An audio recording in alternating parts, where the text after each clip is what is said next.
Okay, so magandang hapon. So mag-video lang tayo. Quick video lang ngayon. So may mga kukunin tayong lettuce. Pero yung nandun muna yung kukunin natin. Hayaan lang muna natin yung mga lettuce na nandito. Pero kung mapansin nyo, lumalaki na rin naman sila no? Yan. Yan. Lumalaki na rin naman sila.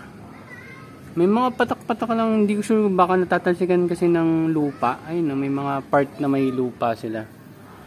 Pero minor lang naman yan. And hopefully hindi magkaroon ng sakit. So ito hindi ko pa ito kinukuha, didiligan ko lang din muna. Tapos yung ito parang naka-recover na, hindi ko sure.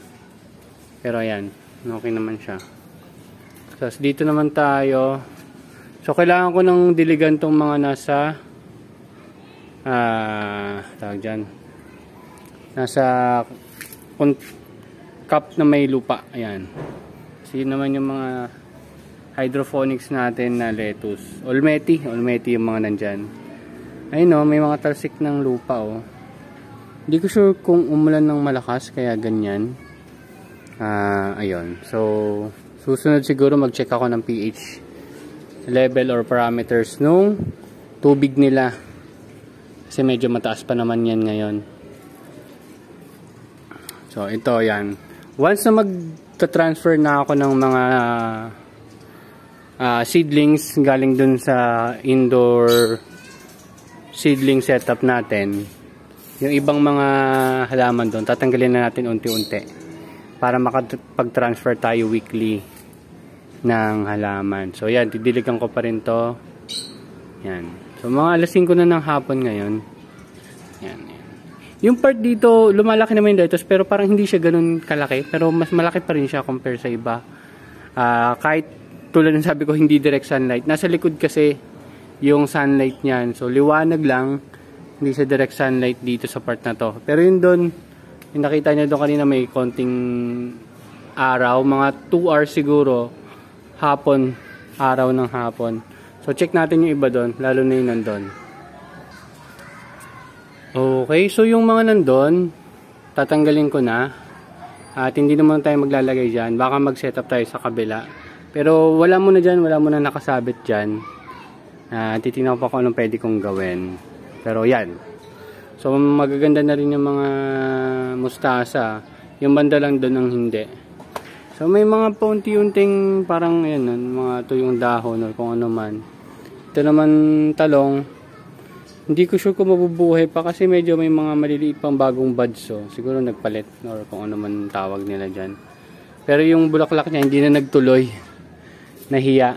Tapos ito sa sobrang lakas ng hangin, pumaling kasi nandito yan madalas eh. Dito yan. Ito yung bunga niya oh. Ayan. Pero ito, putol ba to? Lanta. So kailangan ko siguro diligan to. So didiligan ko yan mamaya. Kaya hindi ko makakalimutan. Kasi no, nakaba yung mga ito yun, no, may ano rin to, may bunga. Ay nakababa yung mga dahon niya. So baka kailangan ng dilig. So ito rin. So far yung isa pa lang talaga na mulberry ang nagkaroon ng bunga. And kailangan ko na rin mag-trim. So ito naman yung Mizuno natin. Yung Mizuno natin. Ayan. Tanggalin lang natin to kasi yun no. Sira na. Ito rin. Mamaya tanggalin ko na lang. Pero ayan. So nag-refill na ako dito sa part na to. Nag-refill na ako dito. Ng mga tubig. Ayan. Ay, tapos ito pala. Yung last time di ba may uod. Hindi ko tinanggal yung uod para makita nyo siya. Ayan o. Lumalaki na yung mga uod. Lumalaki na yung mga uod. Ang dami nila dyan eh. And dyan. Lumipat nga sila eh. From doon. Lumipat sila dito. Yan. Pero yan na. Baka tanggalin ko na rin. Pero mapansin nyo. Mga 2 araw, 3 araw na sila dyan. At ito naman pecha nito. Ayaw naman lumaki. Bahala siya dyan. Tatanggalin ko na rin yan sa susunod. So ito naman. Nilubog lang ulit natin sa tubig. Tingnan natin kung makarecover. Hindi ko sure kung makakarecover pa tong kale na to. So wala na masyadong kakaiba. So ito pa rin yung setup natin dati. Hindi ko pa rin naililipat yung Thai basil natin. Pero tingnan natin yung ginawa natin recent na ano. Wala pang ugat. Wala pang ugat. Mga ano pa lang ito eh. Wala pang 1 week eh. Kaya normal lang yan.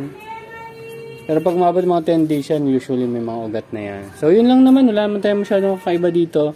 Pero tingnan natin yun, tanggalin ko lang yung mga cups doon. Wait lang. Okay, so ito na sila. Galing sila doon. Ito maliit lang.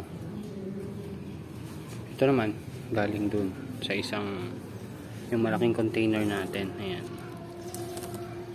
So makita nyo, depende sa container. Siguro ganun din siya lalaki. Kasi ito kasi siksikan doon eh. Pero compact. Ito yung medyo malayo sa araw. Ayan. So ayan. Yung tutok ng tubo niya pag ganun. Yun lang. Bye bye. Bye bye.